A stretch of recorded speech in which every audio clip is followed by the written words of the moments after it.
Thank you so much. I'm so excited about today. I have two of the most passionate people that you will meet. You're with Gerald Porshman and The Point TV, and I have got Peter O'Donnell. Welcome, Peter. Thank you. How you doing? A little nervous, but pretty good. Well, we'll get you nice and relaxed. Get that glass of wine happening now. And Peter Hall, how you doing? Very good, thanks. It's going to be very easy today. I've just got to mention Peter, and one of you will speak for us. So, Pete, tell us a little bit about your background. My background's business. My first business was when I was 14, mowing lawns. That worked out okay. Owned a pinball parlour, which got me into trouble. That's good. But I've been lucky enough to be involved a couple of times in businesses that started on the kitchen table and ended up national. So my first love affair was business. Yeah. But my real passion is helping people. Okay. So how did you get involved in all this? Grew up on a dairy farm, born out west at Roma, grew up in the Darling Downs. Joined the forces. From then, been on different businesses, from hotels to heavily involved in sporting associations in Queensland at state levels. But all my family are from out west, from dairy farms to 150,000 acre properties out near Claremont. So I've got a strong passion for farming and what they've gone through. I've seen it with my own eyes and felt it through my own families. And we're going to talk more about that passion that both of you have, but I'm fascinated about the name Green Cow Ventures. How did that all eventuate? It was a toss names in the hat at the start of the business between the four partners, and there were some weird ones. Adrian came up with Green Cow Ventures, and it's a bit of a play. It's green, environmentally friendly. It's cows. That's our main focus, is helping the cow farmers, beef farmers. It's a play on the cash cow. And my marketing friends told me the other day it's a play on Seth Godin's The Purple Cow, which I'd forgotten about, which is a great book. So that was the name that won, and we just thought, short and simple, let's go with it. So Peter, unless you've been living under a rock over the last few years, there's no doubt that the backbone of this country, with the farmers, we're suffering a little bit. How bad is it? Suffering a lot, and I'm involved with a company called Fodder Solutions from Toowoomba as well. They grow grass in a shed, as I've said a lot of times, not the one the police are interested in, grass for animals. And it's been around for a long time. They finally got it commercially right. In 2007 or 8, there would have been about 7 companies in Australia trying to do it. Yeah. But out west, it's horrible. Winton, Roma, I think 75% of the eastern states were in drought last year. And you can drive there for hours upon hours and all you see is dead kangaroos. You don't see any other animals. And is that a good indication? When you have a look at dead kangaroos, you just go, okay, trucks had nothing to do with that, but that's just the environment, that's the state of the nation. They're living on the side of the road because that's the only area where there's a little bit of grass. Right. Now this product that I told the Green Cow boys about and how we set it up, grows grass in a shed, takes away all the worries about the drought, about the outside weather, and we can get it to these animals and we can feed them. And we can save farmers, save animals, but we're about saving farmers. That's what it's about. They need capital investment to get back off their feet, to get up and working, and this product that we're using with the Green Cow venture takes all that worry out of it. Peter, what are they saying out there? What are they saying in the coal face to you? Mate, I haven't had a lot with the farmer side. I've met farmers through Peter. We met Peter through looking at a goat farm. Strange serendipities how it evolved, and I explored fodder to feed to the goats, and we had a chat, and within a couple of minutes of starting to talk to Pete, just the passion that he has for both fodder and helping farmers, and my brain's going, well, how do we turn this into a business to help these guys? And the serendipities of it, when we got our partners together and we chatted with Pete, I'm orchestrating things to create this business, and one of my partners said, excuse me, we need to talk to each other, and he said, we need to be in business with this guy, and I'm going, yes. So everyone was straight in, and the passion for the helping farmers. Look, there's a tremendous human cost with depression and suicide and just the bloody stress that farmers are under. And I'm going to be polite, but the government's useless. They don't, they don't help much if they do at all. Banks are not helpful either. Geez, you're being polite, aren't you? Oh, mate. I can feel it. You're the best I've ever seen him. You're really sucking in those words to be well, polite. My partners were worried I was going to say that bankers were in the book of bastards and the politicians... No, don't say that. Yeah, well, I won't say it, And, politicians are like nappies. They need to be changed regularly for much the same reason. Yeah. But I'm not going to say anything Don't like say that. that. Because that would be bad. Yes. See, the politicians were going to... They put out a grant 2 years ago of $135,000 for the farmers. And I said at a meeting in Brisbane that I happened to be attending through a friend of mine, I was only good at sport and maths at school. The only things I was good at. Now, if I'm up to here and dead as a farmer and you give me $135,000, by the time I've paid the accountant to get over the 6 foot of paperwork I have to fill out, and then the banks take what's left, I'm down to here. I'm still up to me neck in debt. But the government then wanted the grant back in 4 years' time. Now, Doesn't make sense, does it? They need capital. Yeah. And that's what we're about. They need capital to get off the ground. So tell me about let's just fast track this. What's this going to look like? We'll have a chat here today. We're going to promote the hell out of this because I think this is really important. It's not just a matter of now sitting back and going, yeah, those damn farmers, they're doing it tough. And what we're going to do is we'll go home, drink our glass of red or white wine, have a fat time at home while people are out there suffering. Let's go 5 years down the track, 10 years down the track. What's your nirvana? What does it look like? Well, mine would be if you gave me $100 million tomorrow morning. Yeah. In really simple terms, that's 200 farmers that we can help, because the system that we're doing, we take the risk of the weather out because we can feed the cattle 365 days a year, and it's capital intensive, so it's $500,000 per farm. And the system that we've engineered with Pete's help and other people's help, in simple terms, it's like following the system of a franchise. It's step 1, step 2, step 3, and so on. So the farmer's going to implement those steps.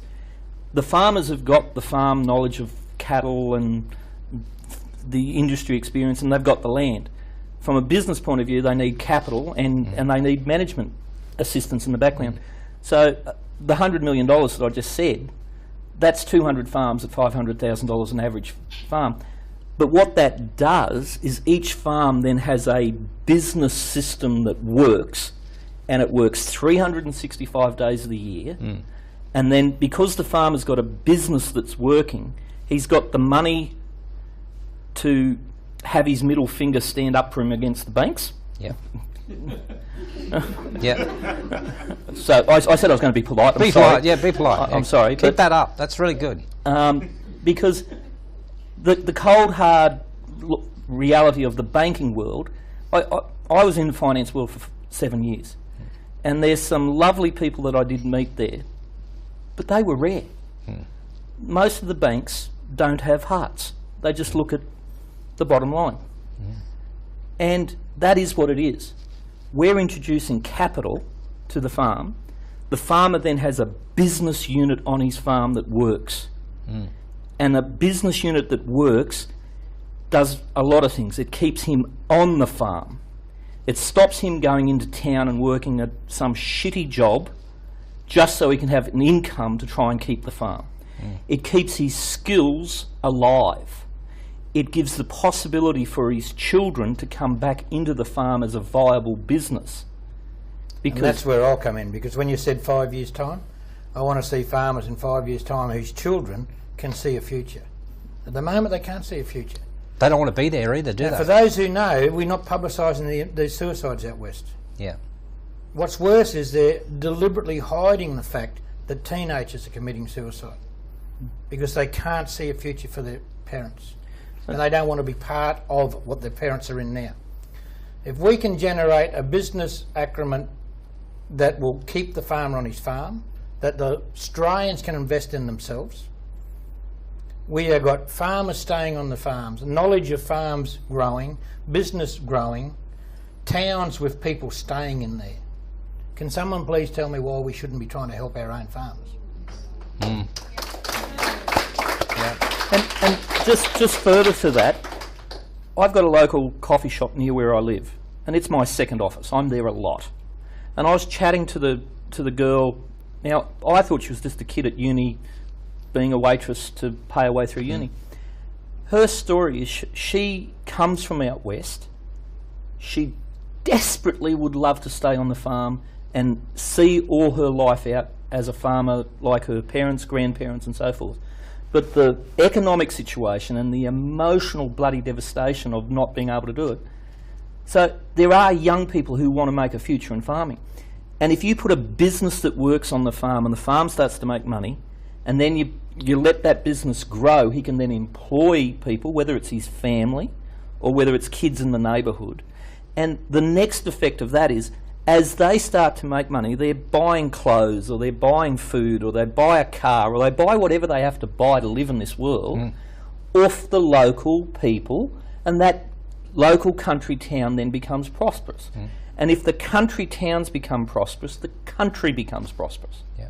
A few years ago I took a couple of businessmen, 4 of them, for a 6-hour drive out around Darling Downs, and I just drove and stopped and drove and stopped for a coffee and drove, just gibbering away like I'm good at.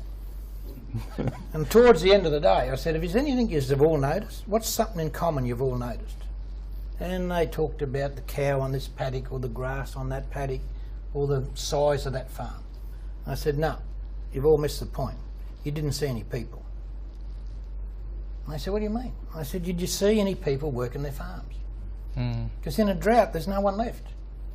These farms out there, over a 30-year period, will go through probably 5 or 6 droughts of 3 to 5 years. So 2 generations of people have seen nearly half their time destitute. When I was on our dairy farm, from the age of 7 till 15, we were in drought nearly 75% of that time, the big drought of the late 60s, early 70s. It devastated me family. And then my sister ended up on a dairy farm. You're seeing it, the good thing about Australia, if you want to call it a good thing, somewhere in Australia any day there's a drought. You know, when I'm talking about fodder to a farmer who stops talking on the phone and can't, and I have to say, you're still there, but I lost you, bloody Telstra. No, he's still there, but he can't talk anymore.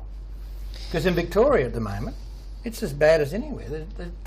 Last week they were carting water to animals down there.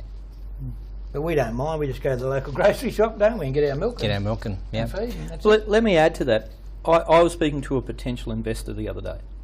Now, I've known this lady for 15 years. I don't know her well. I know her well enough to say good day. And I could tell she was crying as I started telling what we're doing. And that's not the reaction you expect. And I said, would you like to share what's going on? And she said, oh, Peter, you don't know, but my uncle committed suicide because the bank was going to repossess their farm. And that just destroyed our family. And that puts shivers down your spine and you become passionate is the bloody word. I'll walk through fire to make this happen, to get these guys back profitable. But I spoke to another lady a couple of days later, and same thing, she starts crying. And her brother, whatever relation it was, she said, oh, the bank wanted to repossess the farm. He just walked away. The bank foreclosed on it. And he now walks from the TV to his bedroom, from the bedroom to the TV, and no one in his family has had more than hello from him in the last 4 years. And she said, it's like he's in the living dead. And can I tell you, Zul, we've got to feed the world. There's not enough food to feed the world. We've got enough farmers, if we put capital on there and invest in them, to at least do a good job at it. And keep them all, and they're not going to run out of work. We're not going to overpopulate the beef industry or the dairy industry or the goat industry or anything. Because for those of you who don't know, China's only just come in the market. They aren't the market like the TV's saying. You know, when you talk about 1 billion people that they can count, and by the time they've got halfway through it, they've just doubled again. But America's taken, I think Landline said the other week, 30-something% of our export beef. Everyone's screaming about Asia. I'm saying invest in our farmers and let them help feed the world. Why should it be just the big conglomerations that make the money? And all they want to do is close the farms down and take them over. Put one manager on there to live there, take the family, take the kids out of school, close down the local shop, close down the Well, you know the rest of the I know the rest of it. And I want to talk more about that. If you're not as fired up as what I am, I don't know about you, but I'm reeling in here because I'm kind of like getting angry but yet excited because I can see some future in here. We need to take a very short break, and we're going to have a word from Peter actually during that break to talk more about how you can get involved. So stick around. We'll be back very shortly. Thanks, Tom. Coming up on The Point TV. Can I get investors to get up off their fat ass and put some money in the till for us so we can get this job done? That's all I'm going to say in the business side. We need private enterprise and the people of Australia to get behind their farmers, and that's what I'm here for.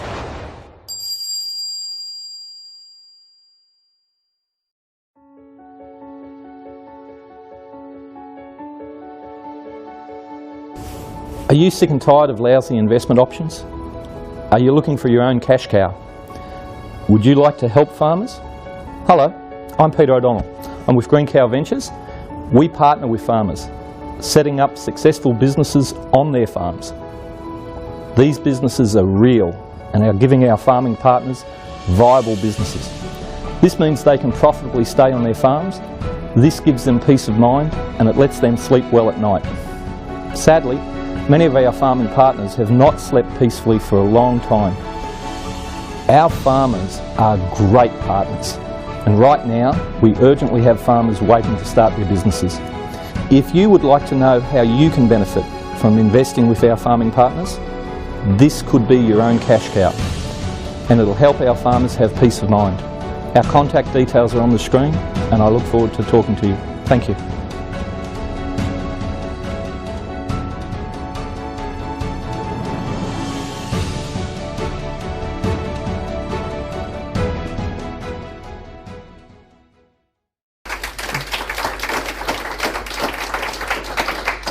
Thank you and welcome back. You're with The Point TV. I'm Gerald Porshman, and with me again, as if you haven't known this already, the two Peters.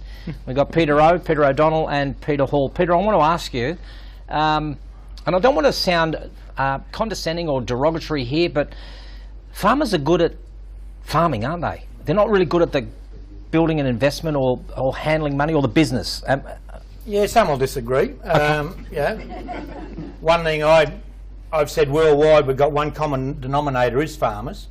You know, basically worldwide, no matter which group you talk, they all sort of talk the same language.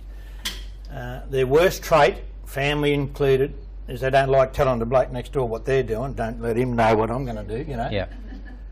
But the biggest one is what you mentioned, the business side of it. You know, I'm not being derogatory because I've got so many family in it myself, but on a business sense, and when you're running any sort of business, and I'm out of the hospitality business quite a bit, we need to know, we've got a saying, what's it cost to open the doors each day? Yeah. When I say to the farmer, where are you getting your cash flow from? A lot of them don't really know. A lot of them work on a 6-month, 12-month basis. Some work on 2-year basis. You can't live like that in this day and age. If we can invest a business plan and capital in that farmer and give him a cash flow just like all the city people have, be it a equivalent to a weekly wage.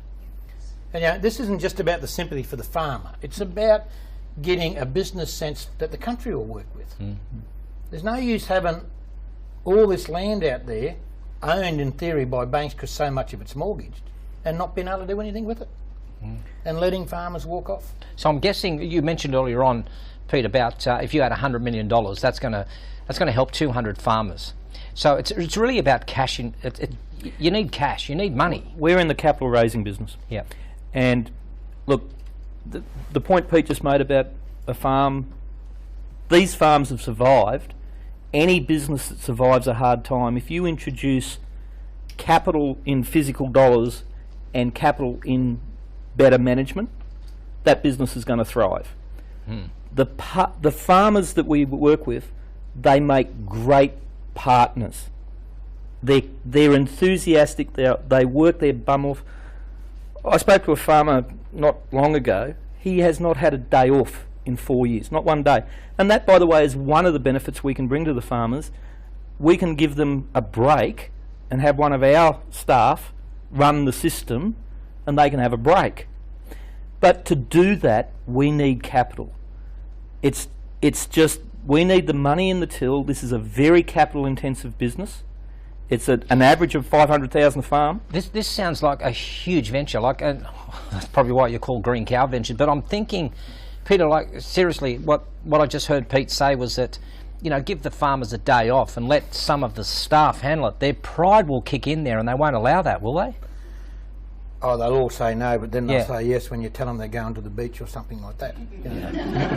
Not really? Yeah. The beach? It's like a couple of years ago there was overseas investors, as we all know, trying to buy up our farms. I was one of the few that wasn't overly worried about it, because they wanted to buy the farm and then tell the farmer to stay there and work on the equivalent wages of that country. And I said to one of the big groups, I said, you don't know much about Australian farmers, do you? I said, because I'll tell you the scenario, the day the money goes in the bank for that farmer for you to buy out his farm, he won't believe it. So he'll wait another 24 hours to make sure it's actually there. The next time you see him will be the dust of his car as he heads off, because he won't come back. They've struggled. And I tried to get a couple of scenarios how to explain to some city people. And I come up with one the other day, which is pretty simple. You all know your local shopping centre, your local corner shop. And they're going to take it over and they're going to make it into a big, new, monstrous, brand new, rich shopping centre. And they say to you, you've got the copy shop, I want you to reopen when we come back. But you're not going to be able to do anything for 2 years, because we're going to knock it down and rebuild. Please consider that 2 years to be drought for the farmer, but make it 3 or 4 where he can't do anything, make no money. Then you come back and let's make hay while the sun shines. We're now in an agricultural revolution, the dining boom, not the mining boom. But I've got no money. I'm up to here, I've sold all my cattle, it's been drought. I've got the land, I've got the knowledge, but I've got nothing to go with it. The shopping centre builds the shop and says, come back and reopen. But you're going to have to do it up to our standards, another $500,000. How can I do that? I've been shut for 2 years. This is where the country's at. This is where our average farmer's at. 3 years in the last 5 years of drought in most parts of Australia. 2 years before that, big rains. 7 years on average up before that, droughts in parts of Australia. How are they going to get their capital up to make hay while the sun shines? See, it's a lot of people just sitting here watching this going, they just need rain. They just need rain, mate. And everything will be fine. Look, the misperception that people in the city have about the reality of country life is bewildering. And whether that's... whatever the cause of that doesn't matter. The ultimate reality of it is, and Pete can tell the story of your dad when he...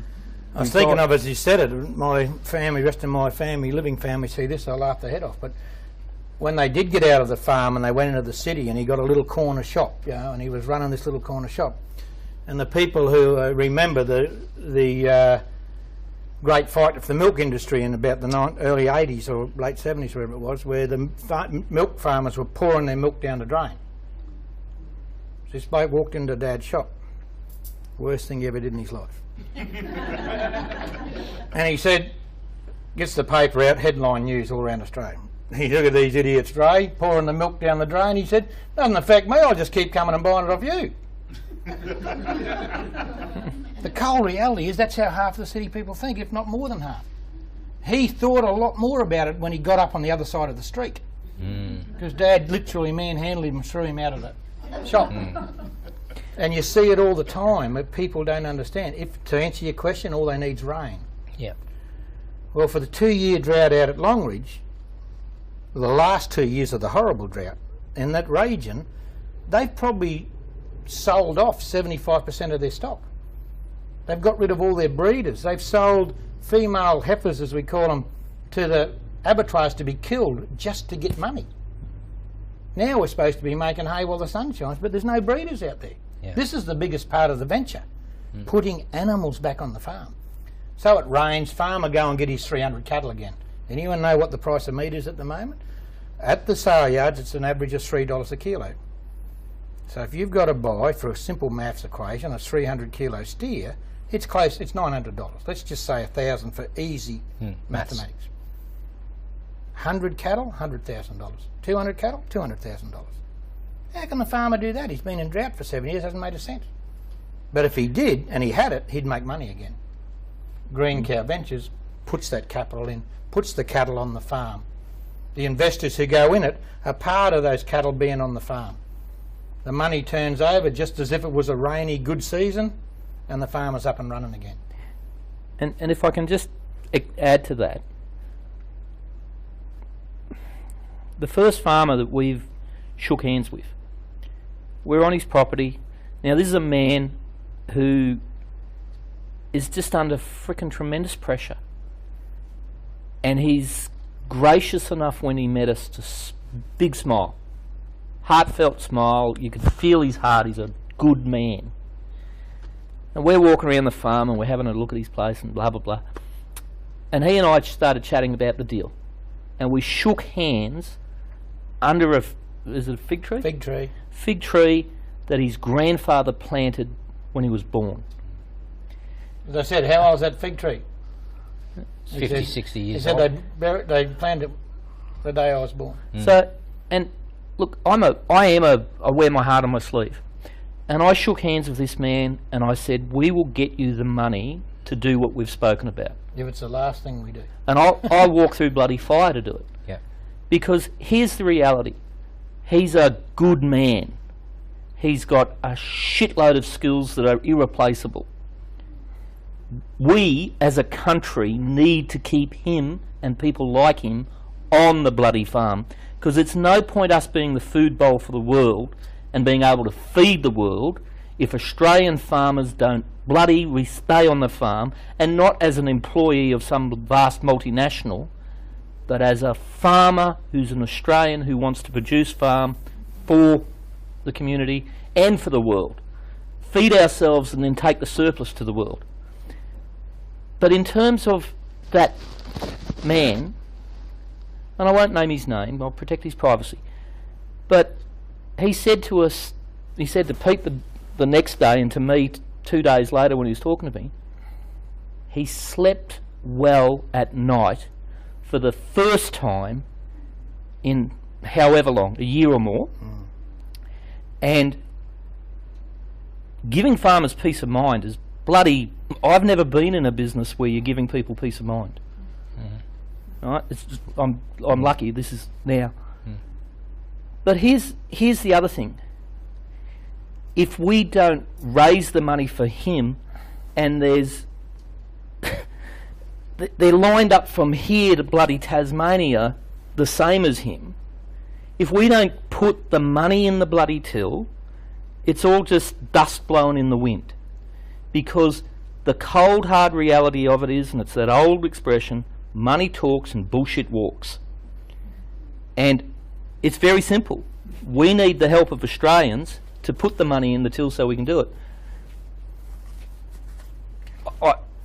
We've got to help you out there, Pete.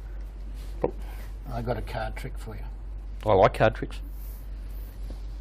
Our farmers is the land. Our farmers is the ability to work it. And the third one's the capital that's needed. Which two have to stay together? The banks, for wanting to use Peter's word, will lend you the umbrella until the day it rains and they want it back with interest. We can get the capital and get the farm and tell the farmer to go. Who's going to run it? If we put the capital with the farmer who's got all the knowledge to run it, and we leave him on his farm instead of kicking him off, what have we just achieved? Exactly the same thing we should have been doing for 50 years. Okay, it's a free world. People are allowed to make bad decisions and bad businesses and go up and down. But there's only one business that is totally dictated by the weather, and that's farming.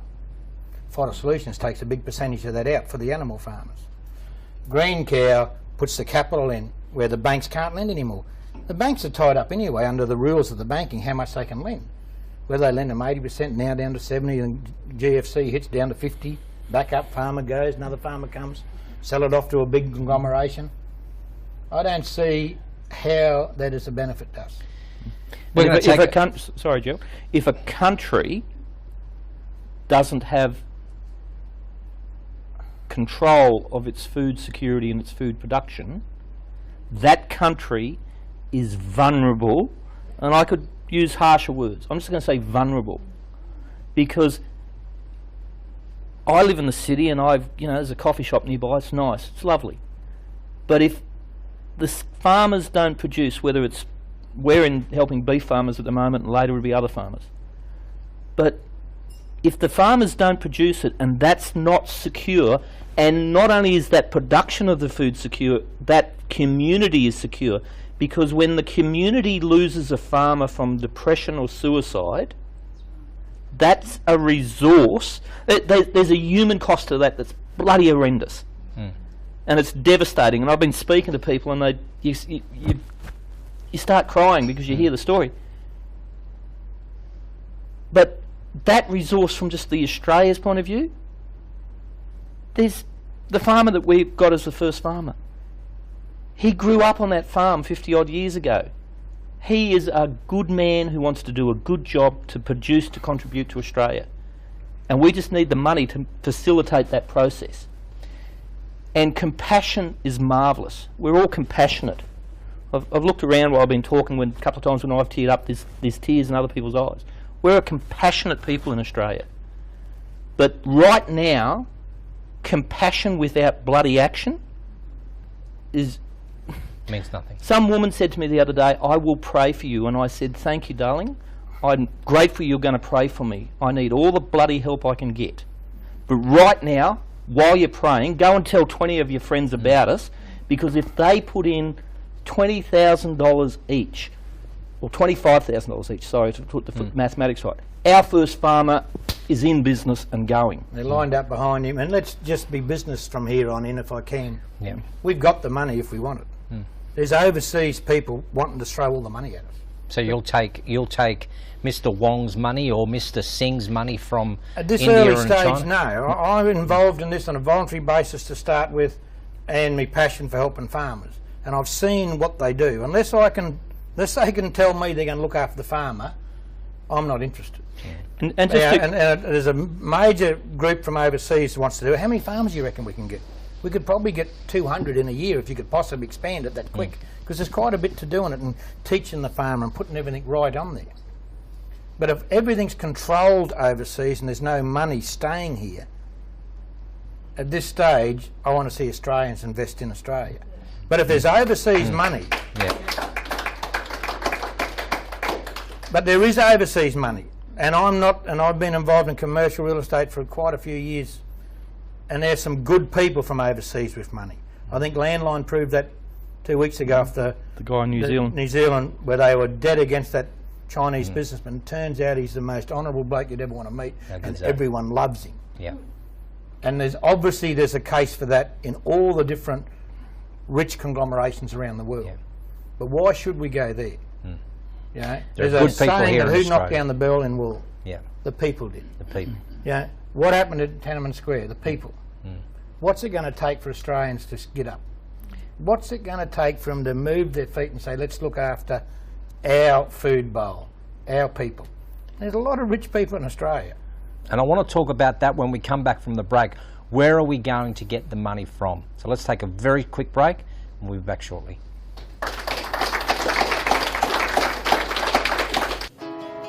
Hey everyone, Gerald Porchman here. You know, being the host of the Point TV allows me to listen to people like you and me who have incredible, inspiring and sometimes sad stories.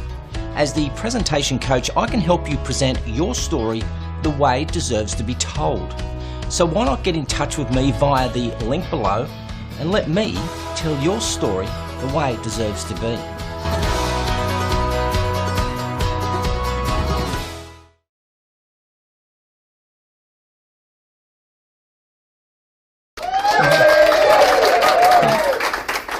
Wow. Welcome back. You're with the Point TV, and I have two of the most passionate people that I've met in a very, very long time. Peter, just before the break, I had just made this statement out there about where is the money going to come from. But before I do, as we were taking the break, we had some questions from the audience, and one of the questions that I think I want to pose to you, which is very valid. Some of my friends would look at this industry and say, you know what, are you guys kind of like living in the past and you're not really future oriented? Because if you think about the beef industry or the cattle industry, how you want to call it, it's not very environmentally friendly, and it's a not good use of the land. So maybe I'll go to you, Pete. What do you say about that one? I don't know enough about the science to address the scientific environmental issue. But what I will say is this. The method of using fodder uses about 8% of the water, or 10% of the water. I'll do it for you. Thank you. Here's one I prepared earlier. Let's go to the fodder expert, for God's sake. No, I understand the question. And living in the 20th century is 100% right with most of our farmers. But you only see on the TV the ones that are modernising. Now, the fodder part of this equation, which is only one part of it, for animals, is that they don't need as much land. They use 80 times less water to produce the same grass, and they do it in the shed instead of out in the open. You don't need to have rich, fertile land to grow grass in a shed. The grass itself is 85% on average digestible. So for the want of the word of a cow dung, there's no grain or anything in there. It's all digestible. The meat is better. Yeah, the meat's better. There's all those parts. And the basic part of this company we're here tonight, we are talking about animals. Goats. Biggest meat eaten in the world is goat meat. The most milk in the world is goat meat, goat milk.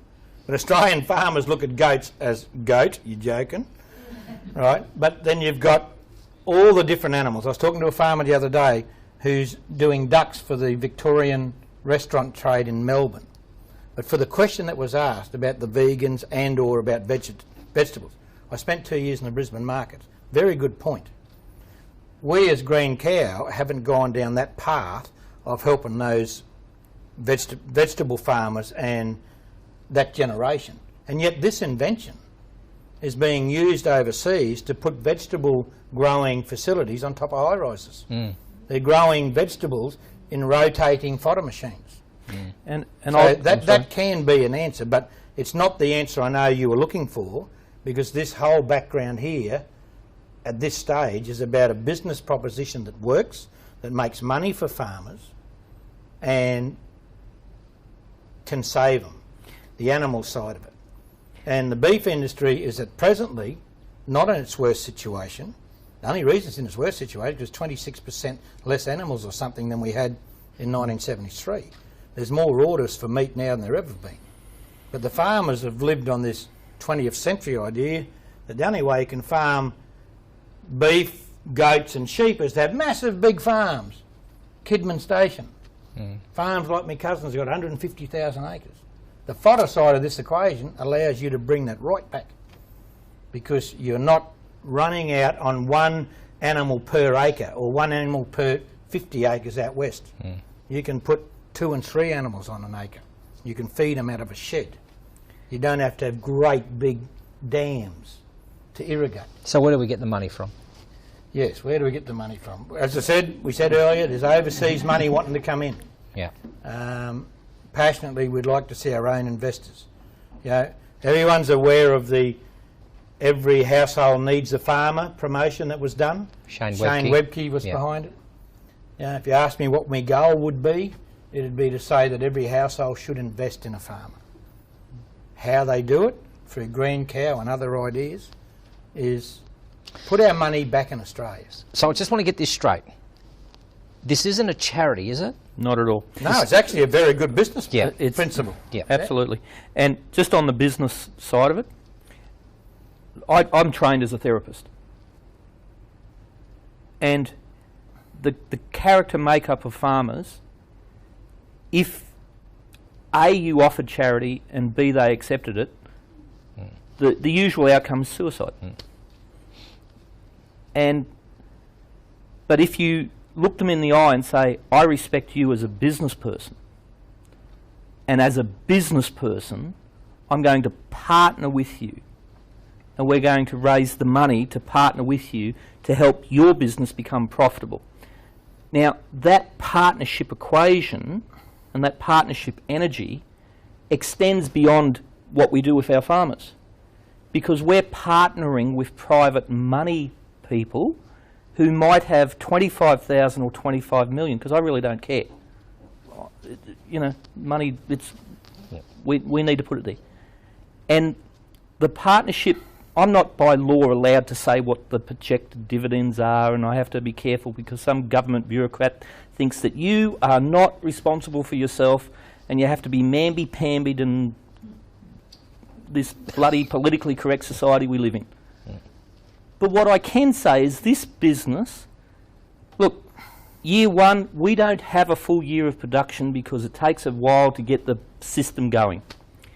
Year two onwards, the people invest for one or two things, capital gain or cash flow. We fall into the cash flow. This business will pay our investors a very good return from year 2 to year 100. And that energy that we're expressing of the partnership of our investors is we want them through us, we're facilitating the process, we're managing the chaos in the middle. That process of the partnership is as the farm starts to get out of survival and comes into prospering, as he's prospering, you the investor prosper because you're sharing in that journey. You're sharing in that journey emotionally in helping them, and you're sharing in that journey financially, and you're getting very, very well rewarded. And I met last week with a capital manager, and he's got $500 million directly under investment, and he controls another, I don't know the amount. And he said to me, he said, hey, when you guys get yourselves to the point where you need 20 million at a time, he said, come and see me and we'll give you 20 million in first week, second week, third week. Just keep going, keep doing, run at your pace. We know that, and he didn't say that because he likes me. He just said that because it fits at that point the matrix for his investors. And he's paying his investors a very high return. The reality of that, though, is that he said that because he can see it's going to be a good business long term. And this isn't a flip of a coin and hope it works. This will work. This will work. Yeah. When you go through a business principle, you don't just set something up and come here to talk to public and do what we did the other week and just say this is going to work. Yeah. I know it's going to work. I talk to Peter and his partners the same way I talk to John who rang from Victoria today, or the farmer who rang with 30,000 ewes over in Western Australia that's desperate to feed them. I go through half an hour to 3/4 an hour talking about the property and if you've got a business plan and this is what it can do. When they approached me and said, what is the risk litigation, minimisation of risk? What is it? And the minimisation of risk is your weather. That's the biggest factor. If you take the weather out and grow it in a shed, for anything involved in 2- and 4-leg animals, you've just taken a massive risk out. I hate to ask this, but what are the scientists saying? Well, for quite a few years they said it didn't work, until they saw things like Italy and Greece were doing it 200 years ago. Until they saw things like we fed our horses in World War I in different areas with barley and wheat thrown in buckets filled up with water at the right temperature, germinates, becomes a sprouted, healthy food. But no one took it to a commercial level. But Fodder Solutions, Toowoomba, gone worldwide with it at little areas, and they need to expand too to keep up. But for the green cow and the farmer, what it does is guarantee you the same product every day. And the cattle run to it. And the cattle run to it. But as a business plan, if it wasn't for green cow, if we had the manager of the Westpac National Bank sitting here and say, we'll give you the money, I wouldn't be able to keep up with the amount of machines that is asked for out there. They're months behind now. But when you get a farmer who says, I want to do it, and then he just stops talking and breaks down. Can I just put some reality behind this? Let's just say I walk out of here, I walk to my bank Am I allowed to say that four-letter word? I walk to my bank, I grab $25,000 and I invest with Green Cow. Does that $25,000 get spread along, say, 30 or 40 farms, or will I go to the Badolfi farm? I just made that up, I don't know who they are. but my money goes to one farm and then I am invested emotionally in that person, in that farm. It'll go to a region. A region. And that region might be, initially, it's Darling Downs Green Cow Venture 1. Right. Because there's 1, 2, 3, 4, 8 farmers just dying for us to start it up. Yep. But Green Cow Ventures 2 could easily be Victoria. Right, another region. Yeah. I can go to Toowoomba tomorrow and have a major meeting with a group of business people and say, your money will go into that conglomeration. It'll be a maximum of 5 to 10 farms. Yep. You're not going to be investing as I'll put this in and you'll give me that back. You'll be investing in a share of that business that's on that farm. And you'll know that it's X, Y and Z farms, and you'll know that you're going to get a percentage of it because of how it's working. You're not going to say, Pete's scenario about super, I got 4% last year and they charged me 7% to do it. Yeah.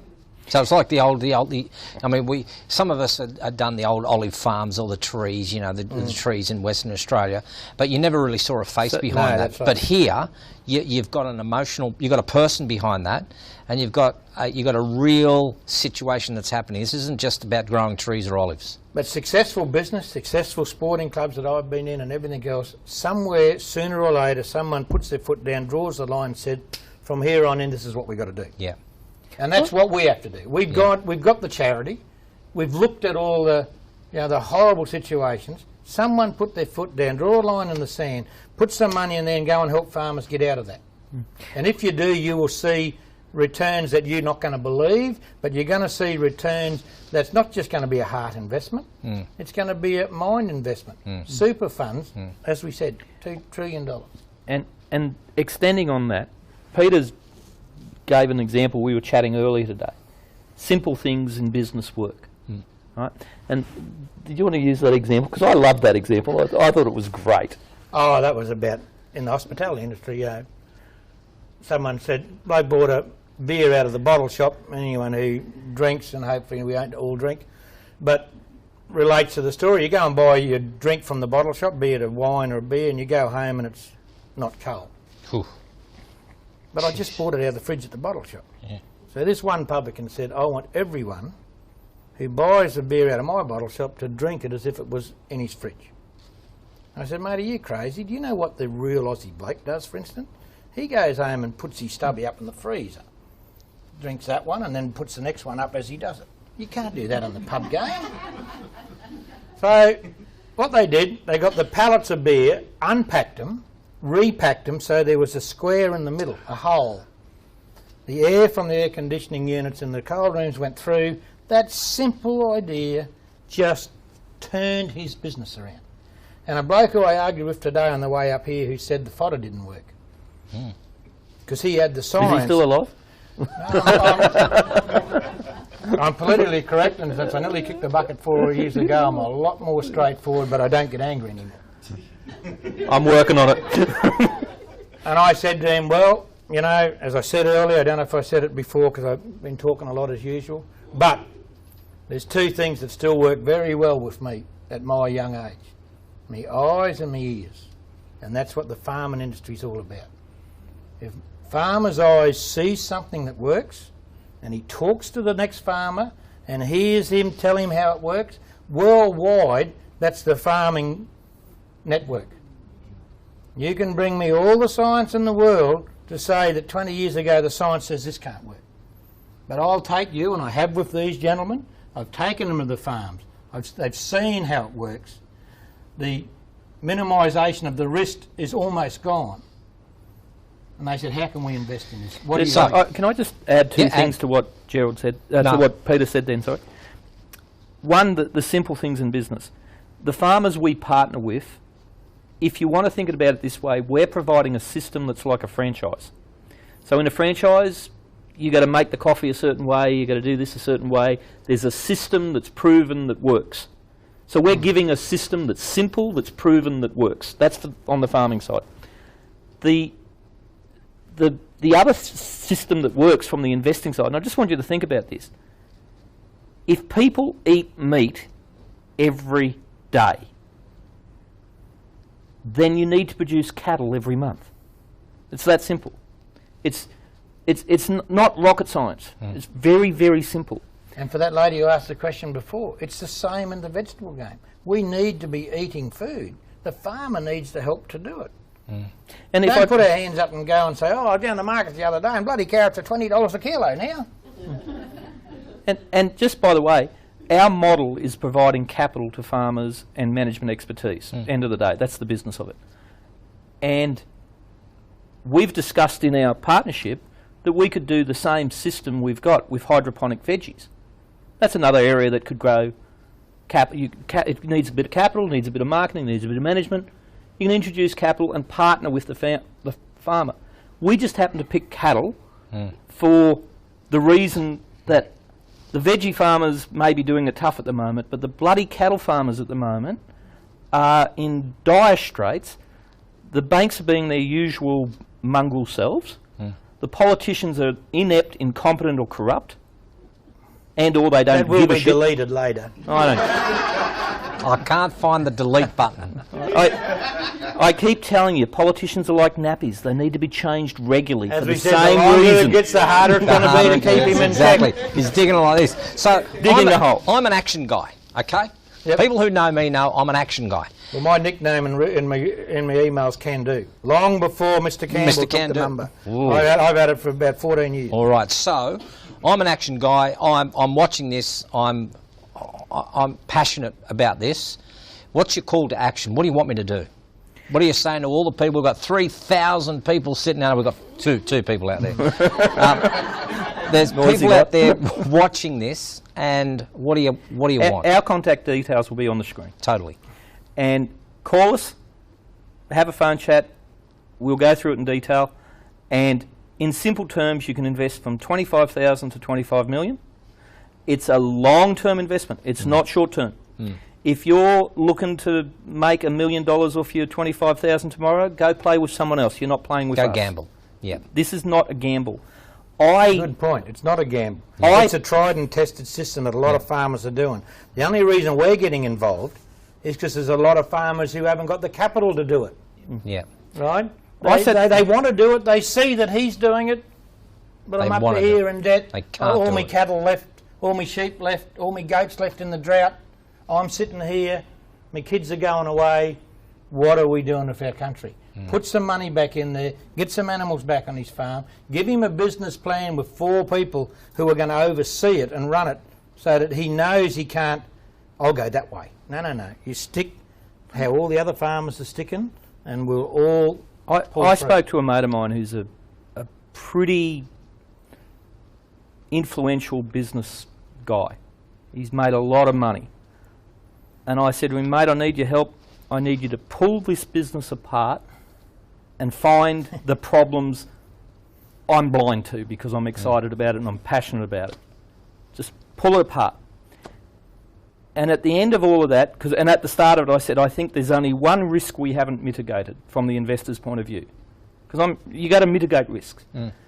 And he said, what's the risk you haven't mitigated? And I said, well, if the price of cattle was to halve tomorrow, the business is no longer as exciting. But it's not likely because there's a shortage of cattle in Australia. Now, he asked me questions that I'm not smart enough to come up with the questions, but I gave him the truthful answer. And at the end of it, he said, mate, there's one risk in your business that you haven't mitigated, and that's the price of cattle were to drop tomorrow. Well, the price of cattle in Australia, there's I forget the report, but the Meat and Livestock Association's got a very detailed report on their website saying how undersupplied cattle is in Australia. And one of the major bloody reasons, by the way, is farmers have had to sell their whole herd, including their breeding stock. So that's supply, that's demand. It's going to be like that for the next decade. But if it halved tomorrow, it'd only be what it was 2 years ago. And those farmers have been surviving for the last 100 years. But there's been farmers falling away for the last 100 years. This idea of could be followed up with cooperative farming, where the meat farmer is using the barley farmer to supply him the meat, the barley for the grass. He then has to go and get people out of town to work and help him. You know, instead of just letting small people disappear and big conglomerations take over. And that's the way, the world we live in, reality. But there's also, I think someone said 6,000 farms between Coffs Harbour and Gympie that were the old farms divided up after the World War. 500 acres average or something. Over 70% are non-productive farms. Where back in the 60s and 70s, every one of them. The dairy industry had 100 and something dairy farms out at Bow Desert Valley there. We were out there the other day, there's 4 left. And here's the other risk that I wanted that I wanted to wish. A mate of mine asked me, what's your worry about this business? And I've got one worry about this business. Can I get investors to get up off their fat ass and put some money in the till for us so we can get this job done? Because I've got one farmer and 8 definite lined up and bloody more lined up after that who want to start a business, who've got the skills, who've got the land, who've got the water, got everything they need except for the bloody capital in the till to do this. And my only bloody worry is getting the capital together so we can get this bloody job started and get it done. I don't give a shit about anything else. That's a risk. Because if we don't raise that capital in time, here's the reality. If we go 6 months and we don't raise that money, there's farmers who've walked off their land or been forced off their land or who are chronically depressed or who have bloody committed suicide. And the social, economic and every cost of that is too much to bear. We need this done. This is a business. It's not a bloody charity. We're in business. My first mentor in business said there's 2 reasons for business: to make fun and profit. This is fun. It's actually fun going out to the farms and working with the farms and getting the farms going. But on the business side, it's bloody profitable in the long term, not short term. And it's a long-term business because I haven't yet met my wife and I don't have kids, but I'm hoping to have kids and grandkids, and I'm hoping that my kids and bloody grandkids are eating Australian food from Australian farmers produced with love and care. Hear, hear. How many? One right out of the left field is, how much money do you hear being thrown around by government about saving the automobile industry, saving that massive big factory, you know, millions if not billions down the bottom of Victoria on you know, the Holden or the Ford Centre? Have you, anyone heard where they're going to put some money and go straight out and give the farmers some money to stay alive, stay farming business working? As I've said earlier, how many Victorian farmers I've spoken to since January that are just destitute? But they're more worried about whether we're going to keep the submarine contract or whether we're going to, and don't get me wrong, I'm on no politician's side or party. I learnt years ago if you're relying on them, you're not going to get anywhere. And that's all I'm going to say in the business side of it. We need private enterprise and the people of Australia to get behind their farmers, and that's what I'm here for. Folks, put your hands together for these 2 blokes. I'll tell you what, today green cow, tomorrow green pig, and who knows, it could be green tomato green after goat. that. Sorry? Green goat. Green goat. Green goat. Green goat. We've got the business plan for green goat prepared. They've got it all wrapped up. So we want you, as Peter said earlier, we want you to get this fat thing off your ass and start helping farmers and stand up for these guys. I think it's about time that we do that. You've been watching The Point TV. I want you to please do the best that you can for these guys and for the people out in the farm, for the people who are working the land, so that you can eat your big fat steak while you're sitting there right now and having this great meal. We want you to help those guys. And if you're in it for the heart and not in it for the money, you'll do the right thing. It is a profitable business. He's got to have the last word, doesn't he? Put your hands together. Thank you, Gerald. Thank you.